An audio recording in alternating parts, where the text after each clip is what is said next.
মিষ্টি ও অর্জুনকে আলাদা করতে আবারও নতুন রূপে ফিরে এলো প্রিয়া। হ্যাঁ বন্ধুরা, এমনটাই দেখতে পাবো আমরা সিঁদুরের মূল ধারাবাহিকের 311তম পর্বে। তো চলো ভিডিওটি শুরু করা যাক। মিষ্টি অর্জুনকে বলে, আমার কেন যেন মনে হচ্ছে প্রিয়া আমার আশেপাশেই আছে। এটা কেন মনে হচ্ছে অর্জুন? তখনই অর্জুন শান্ত করে আর বলে যে, তোমার মনের ভুল হচ্ছে, তুমি বাড়ি ফিরে চলো।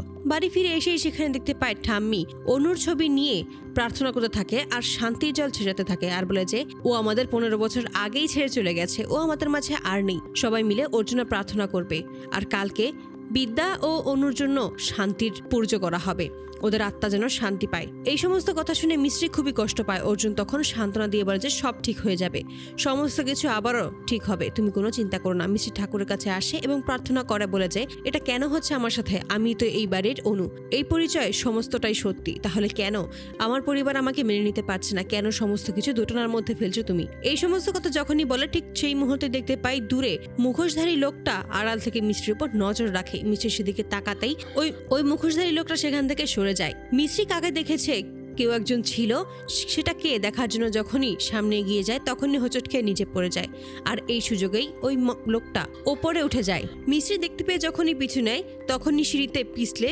পড়ে যায় আর তখনই অর্জুন এসে মিষ্টিকে বাঁচিয়ে নেয়। মিষ্টি তখন বলে, আমি একজনকে দেখেছি, কালো কাপড় পরা ছিল, ও উপরে উঠে গেছে। অর্জুন বলে, তুমি কি বলছো? আমি নিজেই সমস্ত দরজা বন্ধ করেছি, বাইরে থেকে কেউ আর ভেতরে আসতে পারবে না। মিষ্টি বলে, কিন্তু আমি তো দেখেছি অর্জুন, আমার মনে হচ্ছে প্রিয়া বেঁচে আছে। তখনই অর্জুন বলে, আমি তো বলেছি এই সমস্ত কথা তুমি আর বলবে না, প্রিয়া জীবিত নেই। আর এটাও জানিয়ে দেয় যে আগুনের ভেতর থেকে একজন মানুষ জীবিত ফিরতে পারে না, নিশ্চয়ই ওর বডিটা পুলিশ নিয়ে গেছে আর ওরা কেউ জানে না আমি যাদেরকে জিজ্ঞেস করেছিলাম। এতে করেই একটু শান্ত হয় মিষ্টি।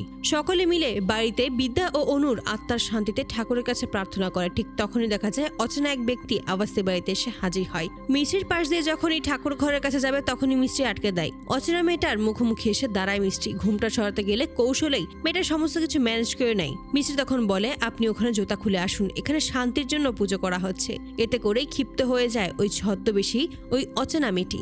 অপরদিকে আনমনা হয়ে যখন বড় ঠাম্মি হাঁটতে থাকে তখনই তার ধাক্কা লেগেই কাচের একটা ফুলদানি পরে সেখানেই ভেঙে যায়। মিষ্টি তখন আসে সেগুলো পরিষ্কার করার জন্য। ঠিক তখনই অর্জুন সেখানে আসে মিষ্টিকে সাহায্য করতে। অর্জুনকে তখন মিষ্টি জানায় যে, আমি সমস্ত কিছু আবার প্রমাণ করে দেব যে আমি হলাম আসল অনু। তখন অর্জুন বলে, আমি সব সময় তোমার পাশে আছি, তুমি কোনো চিন্তা করবে না, তুমি ঠিক পারবে তোমার আসল সত্যিটা সবার সামনে নিয়ে আসতে, সবাইকে বিশ্বাস করাতে। তো বন্ধুরা, তোমাদের কি মনে হয় ওই অচেনা মেয়েটি আসলে কে হতে পারে, কেনই বা আবাসী বাড়িতে এসেছে, আর মিষ্টি কি পারবে তার সমস্ত সত্যিটা সবাইকে বিশ্বাস করাতে? অবশ্যই তোমাদের মতামত কমেন্টে জানাতে ভুলবে না। ভিডিওটি ভালো লাগলে অবশ্যই চ্যানেলটি সাবস্ক্রাইব করে বেল আইকনটি বাজিয়ে দিও। ধন্যবাদ।